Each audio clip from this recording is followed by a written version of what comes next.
ಹುಬ್ಬಳ್ಳಿ ಧಾರವಾಡದ ಅವಳಿ ನಗರದ ಜನರ ಬಹುದೊಡ್ಡ ಕನಸಿನ ಯೋಜನೆ ಅಂದರೆ ಅದು ಬೃಹತ್ ಫ್ಲೈಓವರ್ ಯೋಜನೆ. ಈ ಫ್ಲೈಓವರ್ ಯೋಜನೆಯ ಕಾಮಗಾರಿ ಆರಂಭ ಆದಾಗಿನಿಂದ ವಾಣಿಜ್ಯಗಿರಿ ಹುಬ್ಬಳ್ಳಿಯ ಜನರಿಗೆ ಏನು ಅನುಕೂಲಗಳಿಗಿಂತ ಏನು ಅನಾನುಕೂಲಗಳೇ ಜಾಸ್ತಿ ಆಗಿವೆ ಅಂತ ಹೇಳ್ಬೋದು. ಸದ್ಯ ನಾನೀಗ ಹಾರ್ಟ್ ಆಫ್ ದ ಸಿಟಿ ಆಗಿರ್ತಕ್ಕಂಥ ಚೆನ್ನಮ್ಮ ವೃತ್ತದಲ್ಲಿದ್ದೀನಿ. ಇಲ್ಲಿನ ವಾಸ್ತವವಾದ ಸ್ಥಿತಿಯನ್ನು ವಾಸ್ತವಾಂಶವನ್ನು ತಮ್ಮ ಮುಂದೆ ಬಿಚ್ಚಿಡುವಂಥ ಪ್ರಯತ್ನ ಮಾಡ್ತೀನಿ. ದೃಶ್ಯದಲ್ಲಿ ತಾವು ಗಮನಿಸ್ತಾ ಇರ್ಬೋದು, ಈಗಾಗಲೇ ಒಂದು ಕಡೆ ಫ್ಲೈಓವರ್ನ ಏನು ಕಾಮಗಾರಿ ಒಂದು ಕಡೆ ನಿಧಾನಗತಿಯಲ್ಲಿ ಸಾಗ್ತಾ ಇದೆ. ಸಾಕಷ್ಟು ಒಂದು ತಿಂಗಳುಗಳಿಂದ ಈ ಒಂದು ಕಾಮಗಾರಿ ಕುಂಟುತ್ತನೇ ಸಾಗಿದೆ.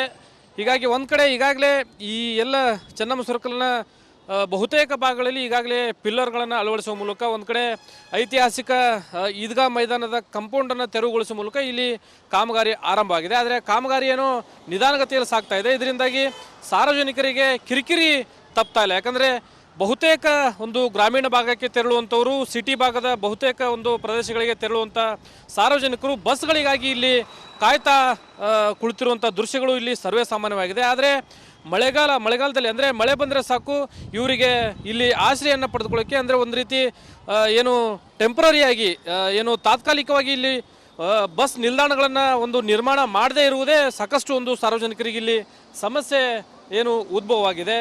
ಬಹುತೇಕ ಸಾರ್ವಜನಿಕರು ಇಲ್ಲಿ ಬಸ್ಗಳಿಗಾಗಿ ಕಾಯ್ತಾ ನಿಲ್ಲುವಂಥ ಪರಿಸ್ಥಿತಿ ಕೂಡ ಇಲ್ಲಿ ತಪ್ತಾ ಇಲ್ಲ. ಒಂದು ಕಡೆ ಬಹುತೇಕ ಇಲ್ಲಿ ಕಟ್ಟೆ ಮೇಲೆ ಇಲ್ಲಿನ ಸಾರ್ವಜನಿಕರು ಪ್ರಯಾಣಿಕರು ಕುಳಿತು ಬಸ್ಸಿಗಾಗಿ ಕಾಯುವಂಥ ಪರಿಸ್ಥಿತಿ ಇಲ್ಲಿ ನಿರ್ಮಾಣ ಆಗಿದೆ. ಸಾಕಷ್ಟು ಜನ ಏನು ಪ್ರಯಾಣಿಕರು ಇಲ್ಲಿದ್ದಾರೆ. ಯಾವ ರೀತಿ ಸಮಸ್ಯೆ ಆಗ್ತಾ ಇದೆ ಅನ್ನೋದನ್ನು ಅವರಿಂದನೇ ಕೇಳೋಣ. ಸರ್, ಈಗ ಇಲ್ಲಿ ಕಾಮಗಾರಿ ನಡೀತಾ ಇದೆ, ಇಲ್ಲಿ ಬಸ್ಗಾಗಿ ಕಾಯ್ತಾ ಇದ್ರಿ, ಒಂದು ತಾತ್ಕಾಲಿಕ ಒಂದು ಬಸ್ ನಿಲ್ದಾಣದ ವ್ಯವಸ್ಥೆ ಕೂಡ ಇಲ್ಲ. ಇಲ್ಲಿ ಪ್ರಯಾಣಿಕರಿಗೆ ಯಾವ ರೀತಿ ಸಮಸ್ಯೆ ಆಗ್ತಾ ಇದೆ? ಸರ್, ಇಲ್ಲೇ ಪ್ರತಿ ಜನರು ಹತ್ತಲಿಕ್ಕೆ ಭಾಳ ದೂರದಿಂದ ಬರ್ತಿರ್ತಾರೆ. ಅವ್ರಿಗೆ ಭಾಳ ಅನಾನುಕೂಲತೆ ಐತೆ. ಇಲ್ಲಿ ಆದಷ್ಟು ಒಂದು ವ್ಯವಸ್ಥಿತವಾಗಿ ಒಂದು ನಿಲ್ದಾಣದ ವ್ಯವಸ್ಥೆ ಆಗಬೇಕು. ಇದು ಕಾಮಗಾರಿ ನಡೀತಿರೋದು ಬೇಗ ಮುಗಿಸ್ಕೊಟ್ರೆ ಬಂದು ಹೋಗೋ ಜನರಿಗೆಲ್ಲ ಸುರಕ್ಷಿತ ಅವರು ಪ್ರಯಾಣ ಮಾಡ್ಲಿಕ್ಕೆ ಅನುಕೂಲ ಆಗ್ತದೆ ಅಂತ ನಮ್ಮ ಒಂದು ಅನಿಸಿಕೆ ರೀ.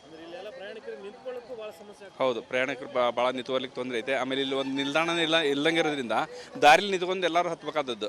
ಬಸ್ಸು ಕೆಲವೊಂದು ನಿಲ್ಲಿಸಂಗಿಲ್ಲ, ಕೆಲವೊಂದು ನಿಲ್ಲಿಸ್ಬೇಕಾದ ಜನದಟ್ಟಣೆ ಹೆಚ್ಚಿಗೆ ಇದ್ದಾಗ ಭಾಳ ಅನಾನುಕೂಲತೆ ಆಗ್ತಾರಿಂದ ಒಂದು ವ್ಯವಸ್ಥಿತವಾಗಿ ಇಲ್ಲೇ ಆಗಬೇಕಾದದ್ರಿಂದ. ಓಕೆ, ಇದು ಒಂದು ಕಡೆ ಇಲ್ಲಿನ ಪ್ರಯಾಣಿಕರ ಮಾತುಗಳು. ಯಾಕಂದರೆ ತಾತ್ಕಾಲಿಕವಾಗಿ ಒಂದು ಬಸ್ ನಿಲ್ದಾಣವನ್ನು ಇಲ್ಲಿ ನಿರ್ಮಾಣ ಮಾಡಬೇಕಾಗಿತ್ತು. ಆದರೆ ಅಧಿಕಾರಿಗಳಾಗಲಿ ಜನಪ್ರತಿನಿಧಿಗಳಾಗಲಿ ಇದಕ್ಕೆ ಮುಂದಾಗ್ತಾ ಇಲ್ಲ. ಇಲ್ಲಿ ಒಂದು ಬಸ್ ಸ್ಟ್ಯಾಂಡ್ ಆಗಬೇಕಾಗಿತ್ತು, ಒಂದು ತಾತ್ಕಾಲಿಕ ಬಸ್ ಸ್ಟ್ಯಾಂಡ್ ಆಗಬೇಕಾಗಿತ್ತು.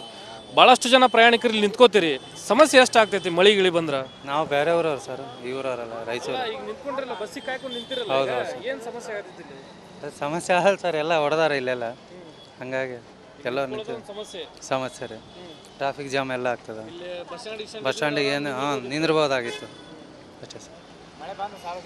ಇದು ಇಲ್ಲಿನ ಸಾರ್ವಜನಿಕರ, ಅದೇ ರೀತಿ ಬಸ್ಸಿಗಾಗಿ ಕಾದು ಕುಳಿತಿರುವಂಥ ಪ್ರಯಾಣಿಕರ ಮಾತುಗಳು. ಒಂದು ಕಡೆ ಫ್ಲೈಓವರ್ನ ಕಾಮಗಾರಿ ಏನೋ ನಡೀತಾ ಇದೆ, ಆದರೆ ತಾತ್ಕಾಲಿಕವಾಗಿ ಇಲ್ಲಿ ಒಂದು ಬಸ್ ನಿಲ್ದಾಣವನ್ನು ನಿರ್ಮಾಣ ಮಾಡಬೇಕಾಗಿತ್ತು. ನಿರ್ಮಾಣ ಮಾಡಿದರೆ ಬಸ್ಗಾಗಿ ಕಾಯ್ದು ಕುಳಿತುಕೊಳ್ಳುವಂಥ ಪ್ರಯಾಣಿಕರಿಗೆ ಅನುಕೂಲ ಆಗ್ತಾ ಇತ್ತು. ಆದರೆ ಅಧಿಕಾರಿಗಳು ಇರಲಿ, ಅದೇ ರೀತಿ ಜನಪ್ರತಿನಿಧಿಗಳಿರಲಿ, ಈ ಸಮಸ್ಯೆ ಬಗ್ಗೆ ಯಾರು ಕಿಂಚಿತ್ತೂ ಯೋಚನೆ ಮಾಡ್ತಾ ಇಲ್ಲ. ಹೀಗಾಗಿ ಶೀಘ್ರವೇ ಈ ಕಾಮಗಾರಿ ತ್ವರಿತಗತಿಯಲ್ಲಿ ಮುಕ್ತಾಯವಾಗಬೇಕು. ಜೊತೆಗೆ ಇಲ್ಲಿ ಪ್ರಯಾಣಿಕರಿಗೆ ಅನುಕೂಲವಾಗುವಂಥ ಇಲ್ಲಿ ಒಂದು ವ್ಯವಸ್ಥೆಯನ್ನು ಕಲ್ಪಿಸಬೇಕು ಅನ್ನೋದು ಇಲ್ಲಿನ ಸಾರ್ವಜನಿಕರ ಆಶಯ. ಕ್ಯಾಮ್ರಾ ಪರ್ಸನ್ ವಿನಾಯಕ್ ಪೂಜಾರಿ ಜೊತೆ ಪ್ರಕಾಶ್ ರಿಮೋಟ್, ರಿಪಬ್ಲಿಕ್ ಕನ್ನಡ, ಹುಬ್ಬಳ್ಳಿ ಧಾರವಾಡದ ಅವಳಿ ನಗರದ ಜನರ ಬಹುದೊಡ್ಡ ಕನಸಿನ ಯೋಜನೆ ಅಂದರೆ ಅದು ಬೃಹತ್ ಫ್ಲೈಓವರ್ ಯೋಜನೆ. ಈ ಫ್ಲೈಓವರ್ ಯೋಜನೆಯ ಕಾಮಗಾರಿ ಆರಂಭ ಆದಾಗಿನಿಂದ ವಾಣಿಜ್ಯಗಿರಿ ಹುಬ್ಬಳ್ಳಿಯ ಜನರಿಗೆ ಏನು ಅನುಕೂಲಗಳಿಗಿಂತ ಏನು ಅನಾನುಕೂಲಗಳೇ ಜಾಸ್ತಿ ಆಗಿವೆ ಅಂತ ಹೇಳ್ಬೋದು. ಸದ್ಯ ನಾನೀಗ ಹಾರ್ಟ್ ಆಫ್ ದ ಸಿಟಿ ಆಗಿರ್ತಕ್ಕಂಥ ಚೆನ್ನಮ್ಮ ವೃತ್ತದಲ್ಲಿದ್ದೀನಿ. ಇಲ್ಲಿನ ವಾಸ್ತವವಾದ ಸ್ಥಿತಿಯನ್ನು ವಾಸ್ತವಾಂಶವನ್ನು ತಮ್ಮ ಮುಂದೆ ಬಿಚ್ಚಿಡುವಂಥ ಪ್ರಯತ್ನ ಮಾಡ್ತೀನಿ. ದೃಶ್ಯದಲ್ಲಿ ತಾವು ಗಮನಿಸ್ತಾ ಇರ್ಬೋದು, ಈಗಾಗಲೇ ಒಂದು ಕಡೆ ಫ್ಲೈಓವರ್ನ ಏನು ಕಾಮಗಾರಿ ಒಂದು ಕಡೆ ನಿಧಾನಗತಿಯಲ್ಲಿ ಸಾಗ್ತಾ ಇದೆ. ಸಾಕಷ್ಟು ಒಂದು ತಿಂಗಳುಗಳಿಂದ ಈ ಒಂದು ಕಾಮಗಾರಿ ಕುಂಟುತ್ತನೇ ಸಾಗಿದೆ. ಹೀಗಾಗಿ ಒಂದು ಕಡೆ ಈಗಾಗಲೇ ಈ ಎಲ್ಲ ಚೆನ್ನಮ್ಮ ಸರ್ಕಲ್ನ ಬಹುತೇಕ ಭಾಗಗಳಲ್ಲಿ ಈಗಾಗಲೇ ಪಿಲ್ಲರ್ಗಳನ್ನು ಅಳವಡಿಸುವ ಮೂಲಕ ಒಂದು ಕಡೆ ಐತಿಹಾಸಿಕ ಈದ್ಗಾ ಮೈದಾನದ ಕಂಪೌಂಡನ್ನು ತೆರವುಗೊಳಿಸುವ ಮೂಲಕ ಇಲ್ಲಿ ಕಾಮಗಾರಿ ಆರಂಭ ಆಗಿದೆ. ಆದರೆ ಕಾಮಗಾರಿ ಏನೋ ನಿಧಾನಗತಿಯಲ್ಲಿ ಸಾಗ್ತಾ ಇದೆ. ಇದರಿಂದಾಗಿ ಸಾರ್ವಜನಿಕರಿಗೆ ಕಿರಿಕಿರಿ ತಪ್ತಾ ಇಲ್ಲ. ಯಾಕಂದರೆ ಬಹುತೇಕ ಒಂದು ಗ್ರಾಮೀಣ ಭಾಗಕ್ಕೆ ತೆರಳುವಂಥವರು, ಸಿಟಿ ಭಾಗದ ಬಹುತೇಕ ಒಂದು ಪ್ರದೇಶಗಳಿಗೆ ತೆರಳುವಂಥ ಸಾರ್ವಜನಿಕರು ಬಸ್ಗಳಿಗಾಗಿ ಇಲ್ಲಿ ಕಾಯ್ತಾ ಕುಳಿತಿರುವಂಥ ದೃಶ್ಯಗಳು ಇಲ್ಲಿ ಸರ್ವೇ ಸಾಮಾನ್ಯವಾಗಿದೆ. ಆದರೆ ಮಳೆಗಾಲದಲ್ಲಿ ಅಂದರೆ ಮಳೆ ಬಂದರೆ ಸಾಕು ಇವರಿಗೆ ಇಲ್ಲಿ ಆಶ್ರಯವನ್ನು ಪಡೆದುಕೊಳ್ಳೋಕ್ಕೆ, ಅಂದರೆ ಒಂದು ರೀತಿ ಏನು ಟೆಂಪ್ರರಿಯಾಗಿ ಏನು ತಾತ್ಕಾಲಿಕವಾಗಿ ಇಲ್ಲಿ ಬಸ್ ನಿಲ್ದಾಣಗಳನ್ನು ಒಂದು ನಿರ್ಮಾಣ ಮಾಡದೇ ಇರುವುದೇ ಸಾಕಷ್ಟು ಒಂದು ಸಾರ್ವಜನಿಕರಿಗೆ ಇಲ್ಲಿ ಸಮಸ್ಯೆ ಏನು ಉದ್ಭವವಾಗಿದೆ. ಬಹುತೇಕ ಸಾರ್ವಜನಿಕರು ಇಲ್ಲಿ ಬಸ್ಗಳಿಗಾಗಿ ಕಾಯ್ತಾ ನಿಲ್ಲುವಂಥ ಪರಿಸ್ಥಿತಿ ಕೂಡ ಇಲ್ಲಿ ತಪ್ತಾ ಇಲ್ಲ. ಒಂದು ಕಡೆ ಬಹುತೇಕ ಇಲ್ಲಿ ಕಟ್ಟೆ ಮೇಲೆ ಇಲ್ಲಿನ ಸಾರ್ವಜನಿಕರು ಪ್ರಯಾಣಿಕರು ಕುಳಿತು ಬಸ್ಸಿಗಾಗಿ ಕಾಯುವಂಥ ಪರಿಸ್ಥಿತಿ ಇಲ್ಲಿ ನಿರ್ಮಾಣ ಆಗಿದೆ. ಸಾಕಷ್ಟು ಜನ ಏನು ಪ್ರಯಾಣಿಕರು ಇಲ್ಲಿದ್ದಾರೆ. ಯಾವ ರೀತಿ ಸಮಸ್ಯೆ ಆಗ್ತಾ ಇದೆ ಅನ್ನೋದನ್ನು ಅವರಿಂದನೇ ಕೇಳೋಣ. ಸರ್, ಈಗ ಇಲ್ಲಿ ಕಾಮಗಾರಿ ನಡೀತಾ ಇದೆ, ಇಲ್ಲಿ ಬಸ್ಗಾಗಿ ಕಾಯ್ತಾ ಇದ್ರಿ, ಒಂದು ತಾತ್ಕಾಲಿಕ ಒಂದು ಬಸ್ ನಿಲ್ದಾಣದ ವ್ಯವಸ್ಥೆ ಕೂಡ ಇಲ್ಲ. ಇಲ್ಲಿ ಪ್ರಯಾಣಿಕರಿಗೆ ಯಾವ ರೀತಿ ಸಮಸ್ಯೆ ಆಗ್ತಾ ಇದೆ? ಸರ್, ಇಲ್ಲೇ ಪ್ರತಿ ಜನರು ಹತ್ತಲಿಕ್ಕೆ ಭಾಳ ದೂರದಿಂದ ಬರ್ತಿರ್ತಾರೆ, ಅವ್ರಿಗೆ ಭಾಳ ಅನುಕೂಲತೆ ಐತೆ. ಇಲ್ಲಿ ಆದಷ್ಟು ಒಂದು ವ್ಯವಸ್ಥಿತವಾಗಿ ಒಂದು ನಿಲ್ದಾಣದ ವ್ಯವಸ್ಥೆ ಆಗಬೇಕು. ಇದು ಕಾಮಗಾರಿ ನಡೀತಿರೋದು ಬೇಗ ಮುಗಿಸ್ಕೊಟ್ರೆ ಬಂದು ಹೋಗೋ ಜನರಿಗೆಲ್ಲ ಸುರಕ್ಷಿತ ಅವರು ಪ್ರಯಾಣ ಮಾಡ್ಲಿಕ್ಕೆ ಅನುಕೂಲ ಆಗ್ತದೆ ಅಂತ ನಮ್ಮ ಒಂದು ಅನಿಸಿಕೆ ರೀ. ಹೌದು, ಪ್ರಯಾಣಿಕರು ಭಾಳ ನಿಂತ್ಕೊಳ್ಳಿಕ್ಕೆ ತೊಂದರೆ ಐತೆ. ಆಮೇಲೆ ಇಲ್ಲಿ ಒಂದು ನಿಲ್ದಾಣನೇ ಇಲ್ಲಂಗೆ ಇರೋದ್ರಿಂದ ದಾರಿಲಿ ನಿಂತ್ಕೊಂಡು ಎಲ್ಲರೂ ಹತ್ಬೇಕಾದದ್ದು. ಬಸ್ಸು ಕೆಲವೊಂದು ನಿಲ್ಸಂಗಿಲ್ಲ, ಕೆಲವೊಂದು ನಿಲ್ಲಿಸ್ಬೇಕಾದ ಜನದಟ್ಟಣೆ ಹೆಚ್ಚಿಗೆ ಇದ್ದಾಗ ಭಾಳ ಅನಾನುಕೂಲತೆ ಆಗ್ತಾರಿಂದ ಒಂದು ವ್ಯವಸ್ಥಿತವಾಗಿ ಇಲ್ಲೇ ಆಗಬೇಕಾದದ್ದು ನಿಲ್ದಾಣ. ಓಕೆ, ಇದು ಒಂದು ಕಡೆ ಇಲ್ಲಿನ ಪ್ರಯಾಣಿಕರ ಮಾತುಗಳು. ಯಾಕಂದರೆ ತಾತ್ಕಾಲಿಕವಾಗಿ ಒಂದು ಬಸ್ ನಿಲ್ದಾಣವನ್ನು ಇಲ್ಲಿ ನಿರ್ಮಾಣ ಮಾಡಬೇಕಾಗಿತ್ತು, ಆದರೆ ಅಧಿಕಾರಿಗಳಾಗಲಿ ಜನಪ್ರತಿನಿಧಿಗಳಾಗಲಿ ಇದಕ್ಕೆ ಮುಂದಾಗ್ತಾ ಇಲ್ಲ. ಇಲ್ಲಿ ಒಂದು ಬಸ್ ಸ್ಟ್ಯಾಂಡ್ ಆಗಬೇಕಾಯಿತು, ಒಂದು ತಾತ್ಕಾಲಿಕ ಬಸ್ ಸ್ಟ್ಯಾಂಡ್ ಆಗಬೇಕಾಯಿತು. ಭಾಳಷ್ಟು ಜನ ಪ್ರಯಾಣಿಕರು ಇಲ್ಲಿ ನಿಂತ್ಕೋತೀರಿ, ಸಮಸ್ಯೆ ಎಷ್ಟು ಆಗ್ತೈತಿ ಮಳೆ ಗಿಳಿ ಬಂದ್ರೆ? ನಾವು ಬೇರೆಯವ್ರವ್ರು ಸರ್, ಇವರವರಲ್ಲ, ರಾಯಚೂರು. ಈಗ ನಿಂತ್ಕೊಂಡ್ರಲ್ಲ, ಬಸ್ಸಿಗೆ ಕಾಯ್ಕೊಂಡು ನಿಂತಿರಲ್ಲ, ಏನು ಸಮಸ್ಯೆ ಆಗ್ತೈತಿ ಇಲ್ಲಿ? ಸಮಸ್ಯೆ ಆಗಲ್ಲ ಸರ್, ಎಲ್ಲ ಹೊಡೆದಾರ ಇಲ್ಲೆಲ್ಲ, ಹಂಗಾಗಿ ಎಲ್ಲ ಸಮಸ್ಯೆ ರೀ. ಟ್ರಾಫಿಕ್ ಜಾಮ್ ಎಲ್ಲ ಆಗ್ತದೆ. ಬಸ್ ಸ್ಟ್ಯಾಂಡಿಗೆ ಏನು ನಿಂದಿರ್ಬೋದಾಗಿತ್ತು ಅಷ್ಟೇ ಸರ್.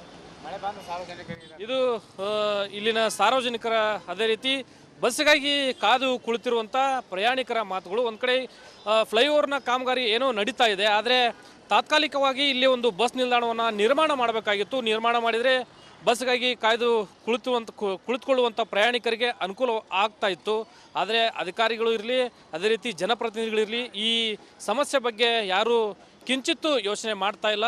ಹೀಗಾಗಿ ಶೀಘ್ರವೇ ಈ ಕಾಮಗಾರಿ ತ್ವರಿತಗತಿಯಲ್ಲಿ ಮುಕ್ತಾಯವಾಗಬೇಕು, ಜೊತೆಗೆ ಇಲ್ಲಿ ಪ್ರಯಾಣಿಕರಿಗೆ ಅನುಕೂಲವಾಗುವಂಥ ಇಲ್ಲಿ ಒಂದು ವ್ಯವಸ್ಥೆಯನ್ನು ಕಲ್ಪಿಸಬೇಕು ಅನ್ನೋದು ಇಲ್ಲಿನ ಸಾರ್ವಜನಿಕರ ಆಶಯ. ಕ್ಯಾಮ್ರಾ ಪರ್ಸನ್ ವಿನಾಯಕ್ ಪೂಜಾರಿ ಜೊತೆ ಪ್ರಕಾಶ್ ರಿಮೋಟ್, ರಿಪಬ್ಲಿಕ್ ಕನ್ನಡ, ಹುಬ್ಬಳ್ಳಿ ಧಾರವಾಡದ ಅವಳಿ ನಗರದ ಜನರ ಬಹುದೊಡ್ಡ ಕನಸಿನ ಯೋಜನೆ ಅಂದರೆ ಅದು ಬೃಹತ್ ಫ್ಲೈಓವರ್ ಯೋಜನೆ. ಈ ಫ್ಲೈಓವರ್ ಯೋಜನೆಯ ಕಾಮಗಾರಿ ಆರಂಭ ಆದಾಗಿನಿಂದ ವಾಣಿಜ್ಯಗಿರಿ ಹುಬ್ಬಳ್ಳಿಯ ಜನರಿಗೆ ಏನು ಅನುಕೂಲಗಳಿಗಿಂತ ಏನು ಅನಾನುಕೂಲಗಳೇ ಜಾಸ್ತಿ ಆಗಿವೆ ಅಂತ ಹೇಳ್ಬೋದು. ಸದ್ಯ ನಾನೀಗ ಹಾರ್ಟ್ ಆಫ್ ದ ಸಿಟಿ ಆಗಿರ್ತಕ್ಕಂಥ ಚೆನ್ನಮ್ಮ ವೃತ್ತದಲ್ಲಿದ್ದೀನಿ. ಇಲ್ಲಿನ ವಾಸ್ತವವಾದ ಸ್ಥಿತಿಯನ್ನು, ವಾಸ್ತವಾಂಶವನ್ನು ತಮ್ಮ ಮುಂದೆ ಬಿಚ್ಚಿಡುವಂಥ ಪ್ರಯತ್ನ ಮಾಡ್ತೀನಿ. ದೃಶ್ಯದಲ್ಲಿ ತಾವು ಗಮನಿಸ್ತಾ ಇರ್ಬೋದು, ಈಗಾಗಲೇ ಒಂದು ಕಡೆ ಫ್ಲೈಓವರ್ನ ಏನು ಕಾಮಗಾರಿ ಒಂದು ಕಡೆ ನಿಧಾನಗತಿಯಲ್ಲಿ ಸಾಗ್ತಾ ಇದೆ. ಸಾಕಷ್ಟು ಒಂದು ತಿಂಗಳುಗಳಿಂದ ಈ ಒಂದು ಕಾಮಗಾರಿ ಕುಂಟುತ್ತನೇ ಸಾಗಿದೆ.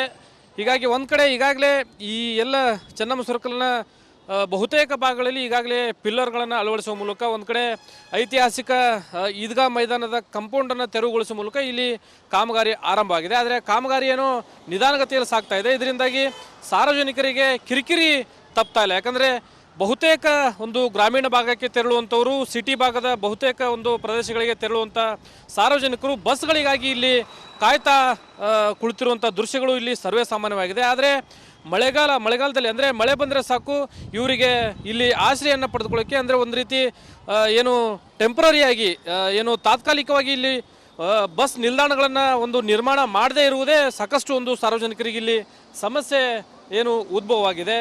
ಬಹುತೇಕ ಸಾರ್ವಜನಿಕರು ಇಲ್ಲಿ ಬಸ್ಗಳಿಗಾಗಿ ಕಾಯ್ತಾ ನಿಲ್ಲುವಂಥ ಪರಿಸ್ಥಿತಿ ಕೂಡ ಇಲ್ಲಿ ತಪ್ತಾ ಇಲ್ಲ. ಒಂದು ಕಡೆ ಬಹುತೇಕ ಇಲ್ಲಿ ಕಟ್ಟೆ ಮೇಲೆ ಇಲ್ಲಿನ ಸಾರ್ವಜನಿಕರು ಪ್ರಯಾಣಿಕರು ಕುಳಿತು ಬಸ್ಸಿಗಾಗಿ ಕಾಯುವಂಥ ಪರಿಸ್ಥಿತಿ ಇಲ್ಲಿ ನಿರ್ಮಾಣ ಆಗಿದೆ. ಸಾಕಷ್ಟು ಜನ ಏನು ಪ್ರಯಾಣಿಕರು ಇಲ್ಲಿದ್ದಾರೆ. ಯಾವ ರೀತಿ ಸಮಸ್ಯೆ ಆಗ್ತಾ ಇದೆ ಅನ್ನೋದನ್ನು ಅವರಿಂದನೇ ಕೇಳೋಣ. ಸರ್, ಈಗ ಇಲ್ಲಿ ಕಾಮಗಾರಿ ನಡೀತಾ ಇದೆ, ಇಲ್ಲಿ ಬಸ್ಗಾಗಿ ಕಾಯ್ತಾ ಇದ್ರಿ, ಒಂದು ತಾತ್ಕಾಲಿಕ ಒಂದು ಬಸ್ ನಿಲ್ದಾಣದ ವ್ಯವಸ್ಥೆ ಕೂಡ ಇಲ್ಲ. ಇಲ್ಲಿ ಪ್ರಯಾಣಿಕರಿಗೆ ಯಾವ ರೀತಿ ಸಮಸ್ಯೆ ಆಗ್ತಾ ಇದೆ? ಸರ್, ಇಲ್ಲೇ ಪ್ರತಿ ಜನರು ಹತ್ತಲಿಕ್ಕೆ ಭಾಳ ದೂರದಿಂದ ಬರ್ತಿರ್ತಾರೆ, ಅವ್ರಿಗೆ ಭಾಳ ಅನಾನುಕೂಲತೆ ಐತೆ. ಇಲ್ಲಿ ಆದಷ್ಟು ಒಂದು ವ್ಯವಸ್ಥಿತವಾಗಿ ಒಂದು ನಿಲ್ದಾಣದ ವ್ಯವಸ್ಥೆ ಆಗಬೇಕು. ಇದು ಕಾಮಗಾರಿ ನಡೀತಿರೋದು ಬೇಗ ಮುಗಿಸ್ಕೊಟ್ರೆ ಬಂದು ಹೋಗೋ ಜನರಿಗೆಲ್ಲ ಸುರಕ್ಷಿತ ಅವರು ಪ್ರಯಾಣ ಮಾಡ್ಲಿಕ್ಕೆ ಅನುಕೂಲ ಆಗ್ತದೆ ಅಂತ ನಮ್ಮ ಒಂದು ಅನಿಸಿಕೆ ರೀ. ಪ್ರಯಾಣಿಕರಿಗೆ ನಿಂತ್ಕೊಳ್ಳೋಕ್ಕೂ ಭಾಳ ಸಮಸ್ಯೆ ಆಗ್ತದೆ. ಹೌದು, ಪ್ರಯಾಣಿಕರು ಭಾಳ ನಿಂತ್ಕೊಳ್ಳಿಕ್ಕೆ ತೊಂದರೆ ಐತೆ. ಆಮೇಲೆ ಇಲ್ಲಿ ಒಂದು ನಿಲ್ದಾಣನೇ ಇಲ್ಲಂಗೆ ಇರೋದ್ರಿಂದ ದಾರಿಲಿ ನಿಂತ್ಕೊಂಡು ಎಲ್ಲರೂ ಹತ್ಬೇಕಾದದ್ದು. ಬಸ್ಸು ಕೆಲವೊಂದು ನಿಲ್ಸಂಗಿಲ್ಲ, ಕೆಲವೊಂದು ನಿಲ್ಲಿಸಬೇಕಾದ ಜನದಟ್ಟಣೆ ಹೆಚ್ಚಿಗೆ ಇದ್ದಾಗ ಭಾಳ ಅನಾನುಕೂಲತೆ ಆಗ್ತಾರಿಂದ ಒಂದು ವ್ಯವಸ್ಥಿತವಾಗಿ ಇಲ್ಲೇ ಆಗಬೇಕಾದ್ರಿಂದ. ಓಕೆ, ಇದು ಒಂದು ಕಡೆ ಇಲ್ಲಿನ ಪ್ರಯಾಣಿಕರ ಮಾತುಗಳು. ಯಾಕಂದರೆ ತಾತ್ಕಾಲಿಕವಾಗಿ ಒಂದು ಬಸ್ ನಿಲ್ದಾಣವನ್ನು ಇಲ್ಲಿ ನಿರ್ಮಾಣ ಮಾಡಬೇಕಾಗಿತ್ತು, ಆದರೆ ಅಧಿಕಾರಿಗಳಾಗಲಿ ಜನಪ್ರತಿನಿಧಿಗಳಾಗಲಿ ಇದಕ್ಕೆ ಮುಂದಾಗ್ತಾ ಇಲ್ಲ. ಇಲ್ಲಿ ಒಂದು ಬಸ್ ಸ್ಟ್ಯಾಂಡ್ ಆಗಬೇಕಾಗಿತ್ತು, ಒಂದು ತಾತ್ಕಾಲಿಕ ಬಸ್ ಸ್ಟ್ಯಾಂಡ್ ಆಗಬೇಕಾಗಿತ್ತು. ಭಾಳಷ್ಟು ಜನ ಪ್ರಯಾಣಿಕರು ಇಲ್ಲಿ ನಿಂತ್ಕೋತೀರಿ, ಸಮಸ್ಯೆ ಎಷ್ಟು ಆಗ್ತೈತಿ ಮಳೆ ಗಿಳಿ ಬಂದ್ರೆ? ನಾವು ಬೇರೆಯವ್ರವ್ರು ಸರ್, ಇವರವರಲ್ಲ, ರಾಯಚೂರು. ಈಗ ನಿಂತ್ಕೊಂಡ್ರಲ್ಲ, ಬಸ್ಸಿಗೆ ಕಾಯ್ಕೊಂಡು ನಿಂತಿರಲ್ಲ, ಏನು ಸಮಸ್ಯೆ ಆಗ್ತೈತಿ ಇಲ್ಲಿ? ಸಮಸ್ಯೆ ಆಗಲ್ಲ ಸರ್, ಎಲ್ಲ ಹೊಡೆದಾರ ಇಲ್ಲೆಲ್ಲ, ಹಂಗಾಗಿ ಎಲ್ಲ ಸಮಸ್ಯೆ ಸಮಸ್ಯೆ ರೀ. ಟ್ರಾಫಿಕ್ ಜಾಮ್ ಎಲ್ಲ ಆಗ್ತದೆ. ಇಲ್ಲಿ ಬಸ್ ಸ್ಟ್ಯಾಂಡಿಗೆ ಏನು ನಿಂದಿರ್ಬೋದಾಗಿತ್ತು ಅಷ್ಟೇ ಸರ್. ಇದು ಇಲ್ಲಿನ ಸಾರ್ವಜನಿಕರ, ಅದೇ ರೀತಿ ಬಸ್ಸಿಗಾಗಿ ಕಾದು ಕುಳಿತಿರುವಂಥ ಪ್ರಯಾಣಿಕರ ಮಾತುಗಳು. ಒಂದು ಕಡೆ ಫ್ಲೈಓವರ್ನ ಕಾಮಗಾರಿ ಏನೋ ನಡೀತಾ ಇದೆ, ಆದರೆ ತಾತ್ಕಾಲಿಕವಾಗಿ ಇಲ್ಲಿ ಒಂದು ಬಸ್ ನಿಲ್ದಾಣವನ್ನು ನಿರ್ಮಾಣ ಮಾಡಬೇಕಾಗಿತ್ತು. ನಿರ್ಮಾಣ ಮಾಡಿದರೆ ಬಸ್ಗಾಗಿ ಕಾಯ್ದು ಕುಳಿತುಕೊಳ್ಳುವಂಥ ಪ್ರಯಾಣಿಕರಿಗೆ ಅನುಕೂಲ ಆಗ್ತಾ ಇತ್ತು. ಆದರೆ ಅಧಿಕಾರಿಗಳು ಇರಲಿ, ಅದೇ ರೀತಿ ಜನಪ್ರತಿನಿಧಿಗಳಿರಲಿ, ಈ ಸಮಸ್ಯೆ ಬಗ್ಗೆ ಯಾರೂ ಕಿಂಚಿತ್ತೂ ಯೋಚನೆ ಮಾಡ್ತಾ ಇಲ್ಲ. ಹೀಗಾಗಿ ಶೀಘ್ರವೇ ಈ ಕಾಮಗಾರಿ ತ್ವರಿತಗತಿಯಲ್ಲಿ ಮುಕ್ತಾಯವಾಗಬೇಕು, ಜೊತೆಗೆ ಇಲ್ಲಿ ಪ್ರಯಾಣಿಕರಿಗೆ ಅನುಕೂಲವಾಗುವಂಥ ಇಲ್ಲಿ ಒಂದು ವ್ಯವಸ್ಥೆಯನ್ನು ಕಲ್ಪಿಸಬೇಕು ಅನ್ನೋದು ಇಲ್ಲಿನ ಸಾರ್ವಜನಿಕರ ಆಶಯ. ಕ್ಯಾಮ್ರಾ ಪರ್ಸನ್ ವಿನಾಯಕ್ ಪೂಜಾರಿ ಜೊತೆ ಪ್ರಕಾಶ್ ರಿಮೋಟ್ ರಿಪಬ್ಲಿಕ್ ಕನ್ನಡ, ಹುಬ್ಬಳ್ಳಿ.